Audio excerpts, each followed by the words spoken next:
मेरी बेटी ने मुझे अपने घर पर अपने मदद के लिए बुलाया था। जैसे ही मैं उसके घर पहुंची, दामाद ने मेरी स्वागत सत्कार शुरू कर दिया। एक बार तो आधी रात को दामाद अचानक मेरे कमरे में आया। मेरे बगल में आकर उसने मेरी चादर के ऊपर से हाथ फेरते हुए कहा, सासू माँ, आपकी बेटी अब बहुत थकी हुई है, अब वह पुरानी लगने लगी है, अब आप ही मुझे खुश रख सकेंगी। दामाद ने मुझे सांस लेने का भी समय नहीं दिया। वह रात से लेकर सुबह के 3 बजे तक लगातार। नमस्ते दोस्तों, आज की इस कहानी में आपका स्वागत है। मेरा नाम राधिका है और आज मैं आपको अपना और अपनी बेटी की कहानी सुनाने जा रही हूँ, तो दिल को थाम कर सुनिएगा। मेरी बेटी को उसके ऑफिस के काम से घर के कामों के लिए समय नहीं मिल रहा था। एक दिन उसका मुझे फोन आया और उसने कहा, माँ, मुझे घर के कामों में आपकी बहुत जरूरत है, कुछ दिन मेरे पास आओगी क्या? बेटी की चिंता में मैं तुरंत उसके घर चली गई। मुझे देखते ही बेटी से ज्यादा दामाद खुश हो गए। वे मेरी इतनी सेवा सत्कार क्यों कर रहे थे, ये मुझे समझ नहीं आ रहा था। लेकिन दामाद अचानक से बदल गए थे। मुझे देखते ही मेरी बेटी ने मुझे गले लगाया। उसके पीछे दामाद ने भी मुझे गले लगाया। इससे पहले उन्होंने कभी मुझे इस तरह से गले नहीं लगाया था। अचानक उनमें इतना बदलाव कैसे आ गया, ये मेरी समझ में नहीं आया। जब दामाद ने मुझे गले लगाया तो मुझे बहुत शर्म महसूस हुई। मेरी बेटी सरिता ने अपने पति के इस व्यवहार पर ध्यान भी नहीं दिया। जैसे ही मैं बेटी के घर पहुंची, उसने मुझसे कहा कि वह मेरे हाथों से बनी उसकी पसंदीदा सब्जी खाना चाहती है। आते ही मैं फ्रेश होकर बेटी के किचन में चली गई। उस रात दामाद और बेटी दोनों बड़े चाव से खाना खा रहे थे। खाना खत्म होते ही सरिता बोली, माँ, आज आपके हाथ का खाना खाकर बहुत अच्छा लगा। उसके कहने पर दामाद ने भी हामी भरते हुए कहा, मुझे तो ऐसा लग रहा है जैसे बहुत दिनों बाद पेट भरकर खाया हो। दामाद ने मेरी तारीफ किया तो सरिता ने अपने पति को गुस्से से देखना शुरू कर दिया। वह बोली, सुमित, मेरी माँ के सामने मेरी बुराई मत करो। तुम ऐसा बोल रहे हो जैसे मैं रोज खाना बनाती ही नहीं हूँ। क्या तुम रोज बाहर मेस में खाते हो? उन दोनों के बीच तू मैं शुरू हो गई। तब मैंने दोनों को शांत करते हुए कहा, सरिता, छोटी छोटी बातों को बड़ा मत बनाओ। दामाद तो बस मजाक में तुम्हारे सामने मेरी तारीफ कर रहे होंगे। वैसे भी रोज तो मैं यहाँ नहीं रहती, तुम ही अपने पति का ख्याल रखती हो। शायद वे सिर्फ हंसी मजाक कर रहे हो। मैंने अपनी बेटी से यह कहा क्योंकि मैं दामाद को कुछ कह नहीं सकती थी। खाना खत्म होते ही सरिता हाथ धोकर अपने कमरे में चली गई। मैं डाइनिंग हॉल साफ करने लगी। मेरी मदद के लिए दामाद थे। वे बोले, सरिता को तो कोई परवाह ही नहीं है। माँ, इतने दिनों बाद आप घर आईं, फिर भी वह पहले ही दिन से आपके ऊपर सारा काम छोड़कर मोबाइल लेकर कमरे में चली गई। यही तो रोज का हाल है। दामाद की बात से सहमत होकर मैंने डाइनिंग टेबल से बर्तन उठाए। तभी दामाद भी मेरी मदद के लिए किचन में आ गए। किचन से जाते वक्त दामाद ने अचानक मेरे हाथ पकड़ लिए। फिर दामाद जी बोले, सासू माँ, सच में आपके हाथों में जादू है। आपके हाथ का खाना खाकर मन बहुत प्रसन्न हो गया। आगे भी मुझे आपके इस तरह के अलग अलग रूप देखने को मिलेंगे। मेरा न कोई साला है और न कोई साली। मेरे ससुराल में तो आप ही एक हैं। अब चाहे साला, साली और बहनोई की हंसी मजाक हो या सासू माँ की देखभाल, ये सभी रिश्ते आपको ही निभाने हैं। अब मैं आपको यहां से जल्दी जाने नहीं दूंगा। मुझे दामाद का प्यार समझ में आया, लेकिन इसके पीछे उनका क्या मकसद था, इस पर मैंने ज्यादा गहराई से सोचा नहीं था। इसी तरह कुछ दिन और बीत गए। मुझे बेटी के घर आए कुछ ही दिन हुए थे। तभी मैंने महसूस किया कि उन दोनों पति पत्नी के बीच कुछ ठीक नहीं था। लगातार 3 दिन से मुझे रात को उनकी बड़बड़ाहट और दामाद की आवाज उनके कमरे से सुनाई दे रही थी। वह बात प्रेम की तो बिल्कुल नहीं थी। उन दोनों के बीच कुछ गड़बड़ थी, ये मुझे साफ महसूस हो रहा था, क्योंकि जब से मैं वहां आई थी मैंने उन्हें कभी साथ में हंसते खेलते नहीं देखा था। एक दिन शाम को सरिता ऑफिस से जल्दी घर आ गई। उसे घर पर देख मैं 2 कप कॉफी लेकर उसके कमरे में चली गई। मुझे उससे थोड़ी बात करनी थी। कॉफी का बहाना लेकर मैं उसके कमरे में गई। मैंने उसके हाथ में कॉफी का कप दिया, लेकिन वह मुझसे बात करने के बजाय मोबाइल में व्यस्त थी। तब मैंने उसका मोबाइल खींचते हुए बोली, सरिता, क्या मुझे यहाँ बुलाने का मकसद यही है कि मैं तुझे मोबाइल खेलते हुए देखूं?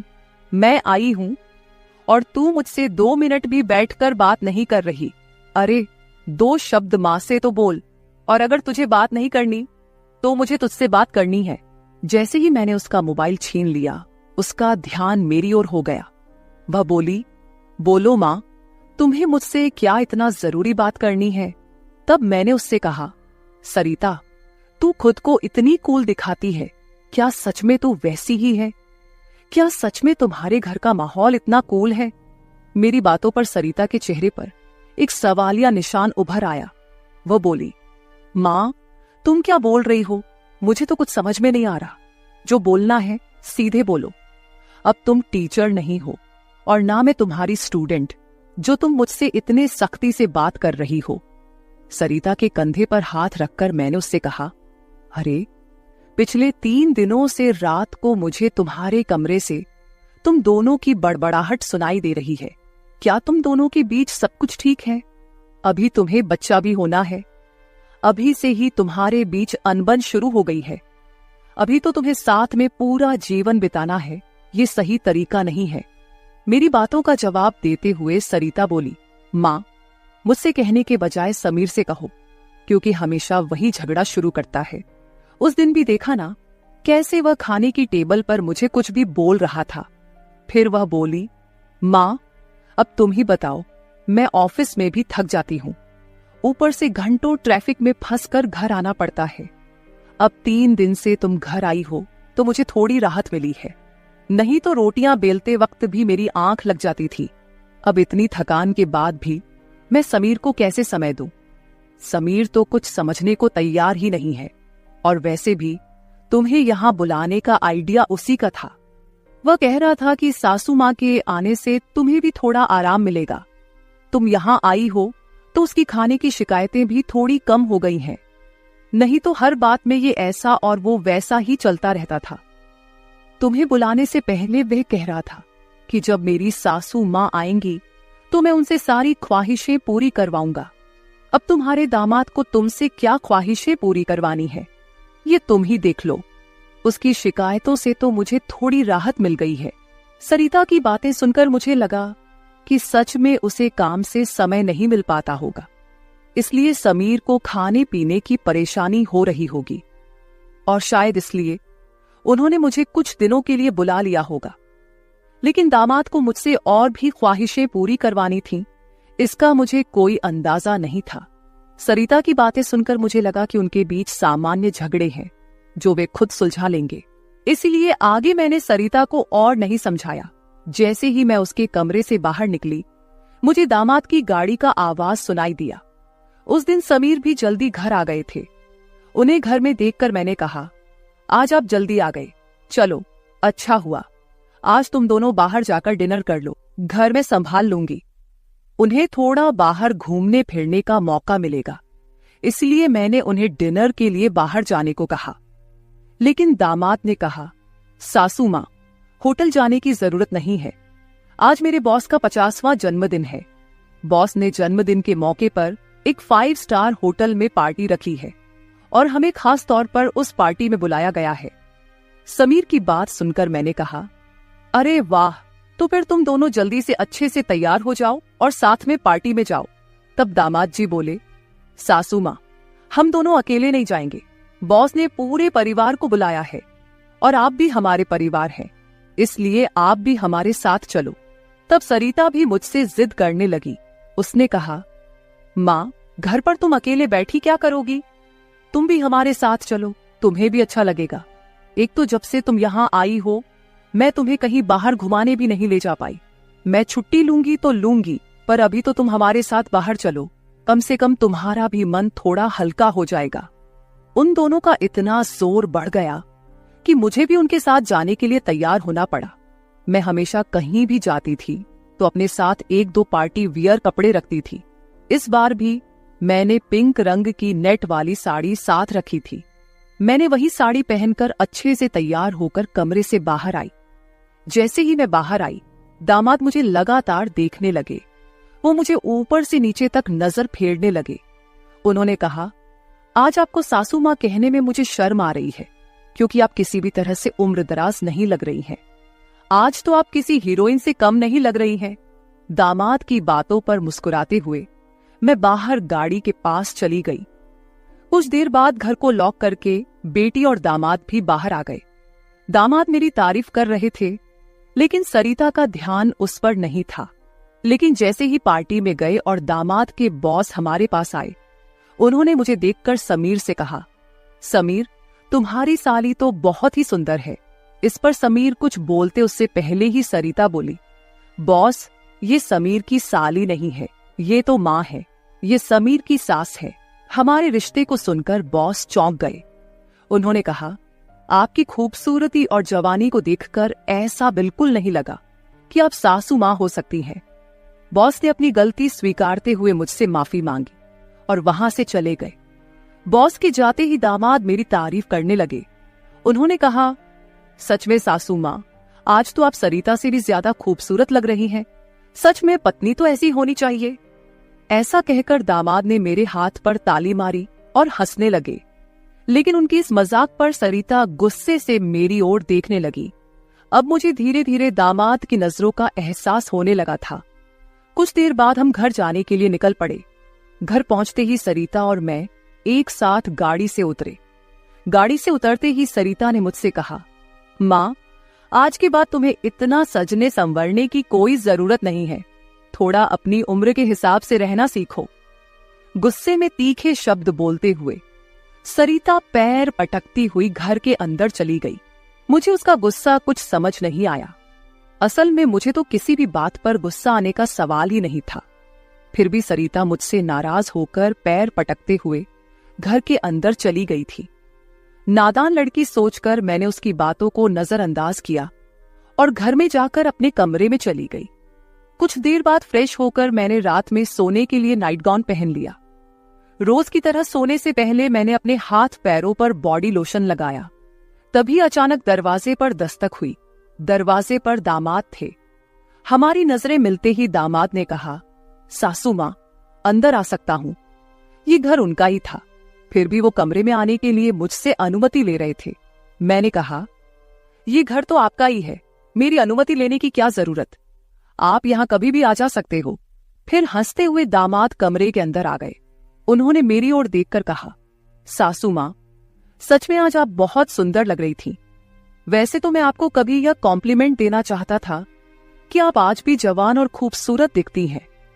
कभी कभी सच में आपको सासू माँ कहने में मुझे शर्म महसूस होती है। कभी कभी तो आपको नाम से बुलाने की इच्छा होती है। सच में आप सरिता की बहन जैसी लगती हैं। बाहर कुछ समय पहले सरिता ने जो गुस्से में आपको कहा, वह सब मैंने सुना। उसकी बातों पर ध्यान मत दीजिए। और हाँ, एक जरूरी बात यह है कि सरिता की बातों को दिल पर लेकर आप अपना रहन सहन बिल्कुल मत बदलिए। आप जैसी हैं बहुत अच्छी हैं। दामाद के मुंह से अपनी तारीफ सुनकर मेरे मन में लड्डू फूटने लगे। अगर 45 साल की किसी महिला की तुलना 21 साल की जवान लड़की से की जा रही हो, तो जाहिर है वह महिला खुश होगी ही। उस समय मेरे साथ भी वैसा ही हुआ था। दामाद की प्रशंसा पर मैं शर्मा गई थी। उस दिन के बाद दामाद की हदें बढ़ने लगी। 4 दिन बाद मुझे अपनी बेटी के कमरे से उनकी बहस की आवाजें सुनाई दी। मैं अपने कमरे से बाहर झांकते हुए वह सब सुन रही थी। तभी दामाद कमरे से बाहर आते दिखे। दामाद को बाहर आते देख मैं जल्दी से अपने कमरे में चली गई। मैं कमरे की लाइट बंद करने ही वाली थी कि समीर मेरे कमरे में आ गया। वो काफी गुस्से में लग रहा था। मैंने उसे एक गिलास पानी दिया और पूछा, सब ठीक तो है ना? इस पर दामाद बोले, सासू माँ, आपकी बेटी और आप में कितना फर्क है। शादी के बाद पति से कैसा व्यवहार करना चाहिए, उसे कैसे खुश रखना चाहिए, आपने सरिता को कुछ भी नहीं सिखाया। जब भी मैं उसके पास जाता हूं, वह मुझसे एक ही बात कहती है कि मैं बहुत थक गई हूं। आपकी बेटी अब पूरी तरह बूढ़ी दिखने लगी है। उसके सामने आप जवान लगती हैं। कहां आपकी जवानी और कहां सरिता की समय से पहले आई बुढ़ापा। मैंने शांत रहकर समीर की सारी बातें चुपचाप सुनी। उनकी बातें खत्म होते ही मैंने उसे समझाते कहा, दामाद जी, आप गुस्सा मत कीजिए। सरिता अपने ऑफिस के काम में पूरी तरह थक जाती है, इसलिए वह थोड़ी परेशान हो गई है। कुछ दिन आप दोनों बाहर घूमने चले जाइए, सब कुछ ठीक हो जाएगा। काम की भाग दौड़ में खुद के लिए भी समय निकालना जरूरी है। इस पर दामाद बोले, मैं तो सब कुछ करने के लिए तैयार हूँ, लेकिन आपकी बेटी को ऑफिस से छुट्टी लेने की इच्छा होगी, तभी मैं भी उसके साथ कहीं जा सकूंगा। मैंने फिर से दामाद को समझाया और उनके हाथ में पानी का गिलास दिया। दामाद से बात करते हुए अनजाने में मेरा हाथ उनके पैर पर रख दिया गया। अचानक दामाद ने अपने पैर पर रखा मेरा हाथ अपने हाथ से पकड़ा और मेरे हाथ से गिलास को एक ओर रखते हुए दूसरे हाथ से मेरे चेहरे से बाल हटाकर बोले, सासू माँ, आप सच में बहुत सुंदर हैं। आपको देखकर तो सरिता को देखने की इच्छा ही नहीं होती। कहाँ आपके चेहरे का तेज और कहाँ सरिता की झुर्रियां। दामाद मेरे सामने मेरी बेटी की बुराई कर रहे थे। मैंने उन्हें कहा, आप मेरी सुंदरता की तारीफ कर रहे हैं, इसके लिए धन्यवाद, लेकिन जिस लड़की के बारे में आप बुरा भला कह रहे हैं वह मेरी बेटी है, ये मत भूलिए। दामाद बोले, सासू माँ, मैं कुछ गलत नहीं कह रहा हूं, जो सच है वही कह रहा हूं। अब सरिता बूढ़ी दिखने लगी है तो क्या करूं? आपके सामने वह सच में फीकी पड़ती है। आपकी सुंदरता बेहद मनमोहक है। बोलते बोलते दामाद की नजर मुझ पर टिकने लगी थी। तब मैंने उनसे कहा, अब काफी रात हो गई है, आपको जाकर सो जाना चाहिए, नहीं तो सरिता यहाँ आ गई तो वह और नाराज हो जाएगी। मैंने दामाद को जैसे तैसे अपने कमरे से बाहर किया, नहीं तो वह रात भर मेरे कमरे में ही बैठे रहते। खैर, जो भी हो, लेकिन समीर ने मेरी जो प्रशंसा की वह मुझे बहुत पसंद आई। अगले दिन शाम को जब दामाद ऑफिस से घर आए तो उन्होंने कहा, सासू माँ, कल मुझे 2 टिफिन पैक कर दीजिए, और वो भी भरकर। जब से आप मेरा टिफिन बना रही हैं, ऑफिस में मेरी क्रेडिट कुछ ज्यादा ही बढ़ गई है। मेरे दोस्त रोज मेरे टिफिन की तारीफ करते रहते हैं, और आज तो मेरे बॉस ने भी मेरी तारीफ की। सबको लगा कि मेरी पत्नी ने इतना अच्छा खाना बनाया है, लेकिन मैंने सबका भ्रम दूर कर दिया और उन्हें बताया कि यह जादू मेरी पत्नी के हाथों में नहीं, बल्कि मेरी सासू माँ के हाथों में है। कल मेरे बॉस ने आपसे टिफिन मांगा है, और हाँ, टिफिन के साथ आप भी अच्छे से तैयार रहिएगा, क्योंकि बॉस ने आपको भी मिलने के लिए बुलाया है। मेरे दोस्तों को भी आपसे मिलने की इच्छा है। दामाद मेरी तारीफों के पुल बांध रहे थे, तभी सरिता वहीं बैठी थी। बातें करके समीर डाइनिंग हॉल से बाहर चले गए। मैं भी किचन में रात का खाना बनाने जाने लगी। तभी सरिता ने कहा, माँ, तुम्हें अपने दामाद के सामने ज्यादा कूल बनने की कोशिश नहीं करनी चाहिए। मैंने तुम्हें उसी दिन समझाया था कि तुम्हें अपनी उम्र के हिसाब से रहना चाहिए। अब ना तुम नौकरी करती हो, ना पापा है, तो तुम्हें इन सब नखरों की क्या जरूरत है? कल तुम समीर के ऑफिस जा ही रही हो, तो एकदम साधारण और सादगी से जाओ। मुझे तुम्हारा यह टाप टिप रहना बिल्कुल अच्छा नहीं लगता। मेरी अपनी बेटी मुझ पर हुक्म चलाने लगी थी। उस समय मुझे सरिता की बातों पर बहुत गुस्सा आया। मैंने उससे कहा, सरिता, उस दिन मैंने तुम्हें बच्चा समझकर कोई जवाब नहीं दिया, लेकिन अब तुम्हारी हिम्मत बढ़ती जा रही है। याद रखना, मैं तुम्हारी माँ हूं, ये मत भूलना। मुझसे बात करते समय अपनी जुबान का ख्याल रखो। एक बात तो तुम्हें भी अच्छे से पता है कि मुझे हमेशा से टापटिप रहने की आदत है। मैं अपनी आदत किसी के कहने से नहीं बदलूंगी। इंसान जितना अच्छा रहता है उतना ही फ्रेश दिखता है, यही मेरा मानना है। तुम चाहे कुछ भी कहो, मैं अपनी रहन सहन नहीं बदलने वाली। अगर किसी को बदलना है तो तुम खुद को बदलो, अपना चिड़चिड़ा स्वभाव बदलो। कभी कभी तो मुझे लगता है कि तुम मेरी ही बेटी हो या नहीं। उस दिन पहली बार मैं अपनी बेटी से इतने गुस्से में बात कर रही थी। इससे पहले सरिता ने भी कभी मुझसे इतने कटु शब्दों में बात नहीं की थी। इसलिए उससे गुस्सा होकर मैं किचन में चली गई। उस रात खाना खाते समय भी मैंने किसी से बात नहीं की। अगले दिन दोपहर के 1 बजे के बाद मुझे मेरे दामाद का फोन आया, तो मैं तैयार होकर उनके ऑफिस जाने के लिए निकली। शाम को मैं और समीर साथ ही घर लौटे। मुझे और समीर को साथ देखकर सरिता और भी ज्यादा नाराज हो रही थी।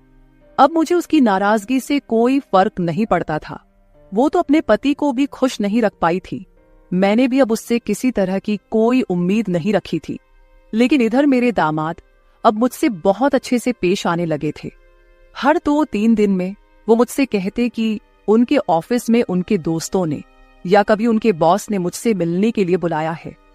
उस दिन भी सुबह नाश्ता करते समय दामाद ने मुझसे कहा, सासू माँ, घर के सारे काम जल्दी निपटा लीजिए क्योंकि आज भी आपको ऑफिस जाना है।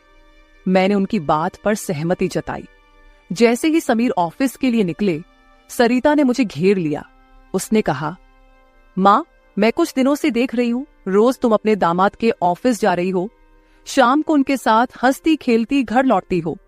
अब भी तुम दोनों में सास दामाद का रिश्ता बरकरार है या फिर सीमाएं पार हो गई हैं? उस समय सरिता कुछ ज्यादा ही बोल गई थी। मैंने उस पर जोर से चिल्लाई, फिर भी उसे कोई फर्क नहीं पड़ा। उसने कहा, मुझ पर चिल्लाने की बजाय एक बार यह सोचो कि तुम्हारा और तुम्हारे दामाद का रिश्ता किस मोड़ पर जा रहा है। अगर मेरी बात समझ में नहीं आई तो तुम यहां से जा सकती हो। उसकी बातें सुनकर मेरी आंखों से आंसू बहने लगे। मेरे आंसुओं की परवाह किए बिना सरिता ऑफिस चली गई।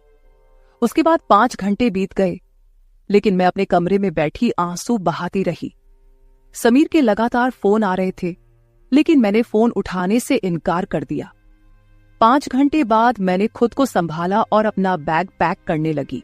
जैसे ही मैं सरिता के घर से निकलने लगी, दरवाजा खोलते ही मैंने देखा कि बाहर मेरा दामाद गाड़ी पार्क कर रहा था। मुझे अचानक जाता देख उन्होंने मेरा हाथ पकड़ा और सीधे घर के अंदर ले आए। कमरे में पहुंचते ही समीर ने मेरा बैग खाली कर दिया।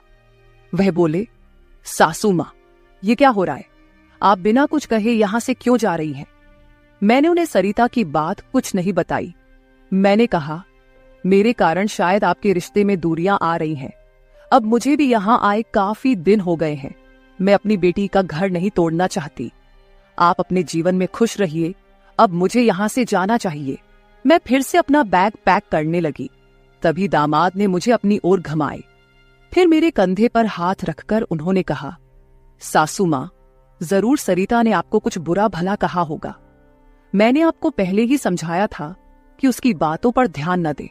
वह मूर्ख है, उसे खुद को संभालना नहीं आता। मुझे तो लगता कि आपकी बेटी आपसे जलने लगी है। जो लोग जलते हैं वे दुआ नहीं देते, इसलिए आपको भी बेफिक्र होकर ठाठ से रहना चाहिए। समीर मुझे हंसाने की कोशिश करने लगे। मेरी आंखों में आंसू देखकर उन्होंने मेरे आंसू पोंछे और कहा, किसी की बातों से इतना हताश मत होइए, मैं आपके साथ हूं। उनके बोलने में एक अलग ही प्यार था। उस दिन के बाद से रोज रात को जब सरिता सो जाती, समीर मेरे कमरे में आने लगे। अब उनका मेरे कमरे में आना मुझे खटकता भी नहीं था, क्योंकि हमारा रिश्ता एक अलग ही मोड़ पर जाने लगा था। अब समीर मेरे सिर्फ दामाद नहीं रहे। 4-5 दिन से समीर मेरे कमरे में आ रहे थे। कुछ दिन बाद अचानक मेरे मन में ख्याल आया कि अगर सरिता को यह सब पता चल गया तो, इसलिए मैं समीर के सामने यह सवाल रखी। मैंने कहा, समीर, तुम रोज रात को सरिता की नजरों से छुपकर मेरे कमरे में आते हो, लेकिन क्या तुम पक्का करते हो कि वह गहरी नींद में होती है? अगर तुम्हारी लापरवाही के कारण सरिता अचानक मेरे कमरे में आ गई और उसने यह सब देख लिया तो क्या होगा? इस पर समीर ने कहा, सासू मां, कभी न कभी हमें इस स्थिति का सामना करना ही होगा। जो काम मेरी पत्नी को करना चाहिए था वह आपने किया, इसमें आपकी क्या गलती है? उसे वक्त रहते सब कुछ समझना चाहिए था। अब वक्त उसके हाथ से निकल गया है। आप ज्यादा चिंता मत कीजिए, नहीं तो आपके चेहरे पर भी झुर्रियां आने लगेंगी। आप चिंता मत करें, बस सरिता के सामने इस रिश्ते को स्वीकार करने का साहस रखिए। हम दोनों बात कर ही रहे थे कि अचानक सरिता कमरे में आ गई। मैंने उसका नाम लिया ही था कि वह वहां मौजूद हो गई थी। हम दोनों सास और दामाद एक दूसरे को देखने लगे। सरिता तो हमें साथ देखकर हमारी ओर बस देखती ही रह गई थी। उसने कहा, मुझे तुम दोनों पर पहले ही शक हो गया था। समीर, तुम्हें क्या लगा कि तुम रोज रात को मुझे चकमा देकर जाते हो और मुझे इसका बिल्कुल पता नहीं चलता? मैं तो बस मौके का इंतजार कर रही थी, क्योंकि मुझे तुम दोनों को रंगे हाथ पकड़ना था। अब तो मैंने तुम्हारी सारी बातें रिकॉर्ड कर ली हैं और तुम्हें इस हालत में भी देख लिया है। सरिता बोल ही रही थी कि तभी समीर का फोन बजा। उसने मेरा हाथ छोड़ दिया और कमरे से बाहर चला गया।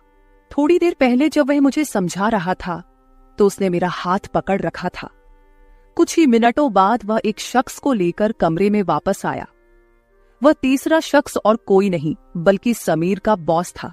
उसे आधी रात को घर में देखकर सरिता चौंक गई। उसने बॉस की ओर देखकर कहा, आप इस समय यहां कैसे? बॉस आश्चर्यचकित होकर सरिता को देख रहे थे।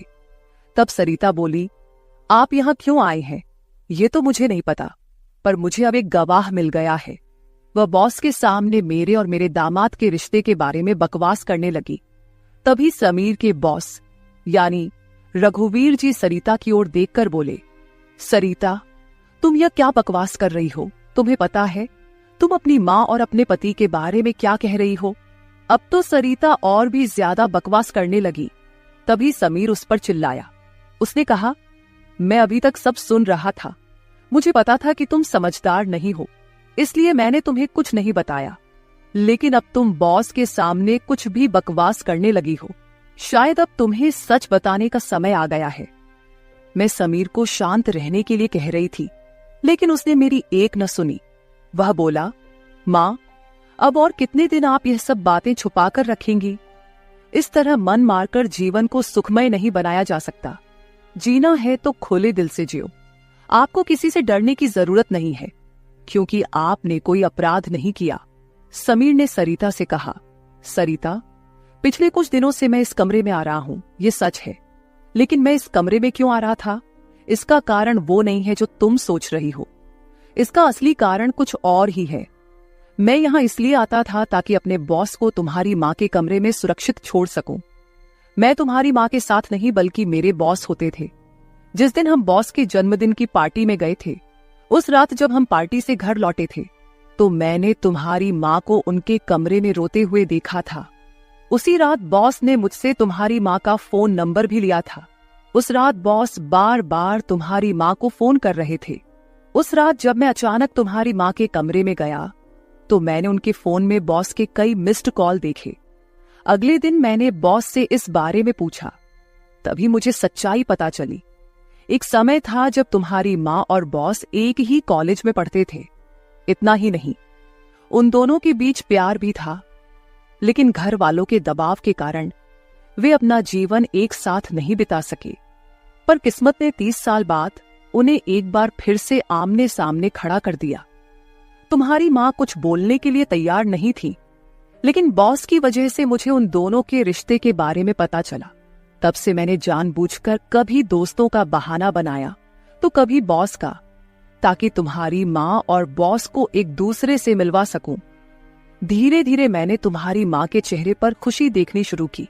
वह भी अपना पुराना रिश्ता जीने लगी, लेकिन तुमने इसे गलत समझा और माँ पर गलत आरोप लगाए। तुम्हारे आरोपों के बाद तुम्हारी माँ ने घर से बाहर निकलना बंद कर दिया। तब से मैंने इस प्रेमी जोड़े की मुलाकात अपने घर में ही करानी शुरू कर दी। तुम्हारी माँ जानती थी कि तुम इस उम्र में उनके और बॉस के रिश्ते को स्वीकार नहीं करोगी, इसलिए उन्होंने कभी तुमसे खुलकर बात नहीं की। लेकिन अब मुझे लगता है कि उन्हें अपनी जिंदगी का फैसला खुद करने देना चाहिए। सरिता बोली, समीर, तुम मेरी माँ को उनके प्रेम से मिलने के लिए इतना प्रयास कर रहे थे। तुम दामाद होकर भी कोई आपत्ति नहीं कर रहे थे और मेरी माँ को एक बार फिर से जीने का मौका दे रहे थे। मैं आगे बढ़ी और सरिता से आंसू भरी आंखों के साथ बोली, मुझे माफ कर दे बेटी, मुझे इस उम्र में यह सब नहीं करना चाहिए था। मुझे रघुवीर से फिर से नहीं मिलना चाहिए था। लेकिन तू चिंता मत कर, सुबह होते ही मैं यहां से चली जाऊंगी। मैं रघुवीर से कभी नहीं मिलूंगी। इस उम्र में मुझे यह बातें तुम्हारे मुंह से सुनने से पहले ही मैं यहां से चली जाती हूं। मेरी आंखों में आंसू देखकर सरिता बोली, मां, मुझे माफ कर दो। मैंने तुम्हें समझा ही नहीं, ना मैंने कभी तुम्हारे अकेलेपन को महसूस किया। अब वो समय तो बीत गया, पर अगर तुम मेरे लिए जी सकती हो तो फिर मैं तुम्हारी खुशी में क्यों नहीं शामिल हो सकती। तुम्हारे समय में दादा ने तुम्हारी शादी नहीं होने दी होगी, लेकिन अब मैं उनके नक्शे कदम पर नहीं चलूंगी। मैं तुम्हें और बॉस को आपके आगे के जीवन के लिए ढेर सारी शुभकामनाएं देती हूं। बॉस मुझे मेरे पिता के रूप में स्वीकार है। बेटी की सहमति सुनकर मेरी आंखों में आंसू भर आए। रघुवीर भी मेरी तरह ही अपने जीवन में अकेले थे। अगले 3 दिनों के भीतर मेरी और रघुवीर की रजिस्टर्ड मैरिज मेरी बेटी और दामाद की मौजूदगी में हो गई। शायद ये पहली बार हुआ होगा कि एक बेटी ने अपनी मां की विदाई की थी। मेरी विदाई के समय मैंने सरिता को एक सीख दी। मैंने उससे कहा, सरिता, पैसा सब कुछ नहीं होता, इसीलिए हमेशा पैसे के पीछे भागना छोड़कर कभी अपने परिवार पर भी ध्यान देना चाहिए। कर्तव्यों से भागकर ना तो जीवन पूरा होता है, ना ही खुशियां मिलती हैं। अब समय आ गया है कि तुम अपनी जिम्मेदारियों पर ध्यान दो। सरिता ने मुझसे वादा किया कि आगे से वो अपने घर की जिम्मेदारियों को निभाने में पीछे नहीं हटेगी। मेरी विदाई होते ही सरिता ने पूरे 20 दिनों की छुट्टी ली। शादी के 2 साल बाद मेरी बेटी और दामाद एक बार फिर हनीमून पर गए। तो दोस्तों, शादी और प्यार की कोई उम्र नहीं होती। जहां दिल मिलते हैं वहीं रिश्ते भी अपने आप बन जाते हैं। बस जरूरत होती है एक दूसरे को समझने की। तो मेरे प्यारे दोस्तों, यह थी हमारी आज की छोटी सी कहानी। आपको ये कहानी कैसी लगी कमेंट करके जरूर बताएं। अगर आप ऐसी ही और भी इंटरेस्टिंग और रोमांटिक कहानियां सुनना चाहते हो तो चैनल को सब्सक्राइब जरूर कर ले और बेल आइकॉन ऑन कर ले, ताकि आपको मेरी आने वाली नई वीडियो की सूचना तुरंत मिल सके। कल मिलेंगे एक और नई कहानी के साथ। धन्यवाद।